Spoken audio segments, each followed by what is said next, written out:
কোনো একটা অ্যাপস যদি আমরা আনইনস্টল করি, এখানে বোঝা যায় যে আমাদের ফোন থেকে এই অ্যাপসটা আনইনস্টল হয়ে গেছে। মূলত কিন্তু এই অ্যাপসটা আনইনস্টল হয়নি, শুধুমাত্র হোম স্ক্রিন থেকে এটা রিমুভ হয়ে গেছে। তো কীভাবে এটা চিরস্থায়ীভাবে আনইনস্টল করবেন আমি দেখিয়ে দিচ্ছি। সবগুলো অ্যাপস এখানে লিস্ট করা থাকে, আনইনস্টল করেছেন এই পর্যন্ত ফোনের মধ্যে যতগুলো অ্যাপস ব্যবহার করেছিলেন আর যতগুলো অ্যাপস আনইনস্টল করে দিয়েছেন ব্যবহার, প্রত্যেকটা অ্যাপস এখানে শো করবে। দেখুন, কন্টিনিউ করুন। ভিডিওটি ভালো লাগলে ছোট্ট একটা রিকোয়েস্ট, ভিডিওতে একটি লাইক কমেন্ট করে যাবেন। চ্যানেলে নতুন দর্শক থাকলে চ্যানেলটি সাবস্ক্রাইব করে সাথে দেখবেন।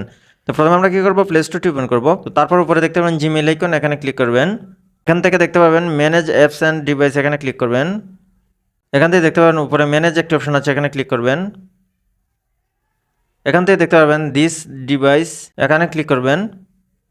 তো তারপর এখানে নট ইনস্টলেড, এখানে ক্লিক করবেন। সম্পূর্ণ প্রসেসটা যদি আপনি অবলম্বন করেন দেখতে পাবেন এরকম আপনার সামনে হাজার হাজার অ্যাপস আনইনস্টল করা, যেগুলো আমরা হোম স্ক্রিন থেকে আনইনস্টল করে দিয়েছি।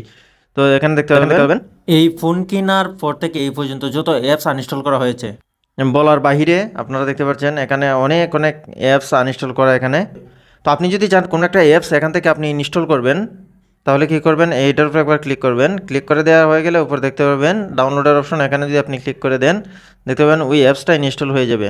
এই যে এখান দেখতে পাবেন ইনস্টল হয়ে যাবে এই অ্যাপসটা। আর যদি চান আপনি এইগুলা অ্যাপস আপনার প্রয়োজন নেই, তাহলে আপনি কী করতে পারেন, এখান থেকে সম্পূর্ণ রিমুভ বা আনইনস্টল করে দিতে পারেন। তো এখান থেকে আমরা যদি সবগুলোই আনইনস্টল করে দিতে চাই বা রিমুভ করে দিতে চাই, তাহলে এখানে ক্লিক করে ধরে রাখবেন। ক্লিক করে ধরে রাখার পর একে একে সবগুলোই আপনি মার্ক করে নেবেন। এভাবে মার্ক করে নেওয়া হয়ে গেলে আপনি উপরে দেখতে পারবেন এই যে ক্রচ অপশন, এখানে ক্লিক করবেন। এখানে ক্লিক করে দিলে এখানে রিমুভ অপশন, রিমুভ অপশনে ক্লিক করে দিলে ওই অ্যাপসগুলো ডিলিট হয়ে যাবে আপনার ফোন থেকে। তো এখন থেকে আপনার ফোনটা আগের মতো স্লো হবে না, গরম হবে না, ফোনের স্টোরেজও বেশি একটা ব্যবহার হবে না, কারণ এখান থেকে আপনি অনেকটাই ক্লিয়ার করে দিয়েছেন। তো আশা করছি সকলেরই ভিডিওটি উপকার আসবে। ভিডিওটি শেয়ার করে নতুনকে দেখার সুযোগ করে দেবেন। ভিডিওটি ভালো লাগলে ছোট্ট একটা রিকোয়েস্ট, ভিডিওতে একটি লাইক কমেন্ট করে যাবেন। চ্যানেলে নতুন দর্শক হয়ে থাকলে চ্যানেলটি সাবস্ক্রাইব করে সাথে দেখবেন। কথা হবে পরে কোনো ভিডিওতে নতুন টপিক নিয়ে। সে বন্ধু সব ভালো থাকেন, সুস্থ থাকেন। আল্লাহ হাফেজ।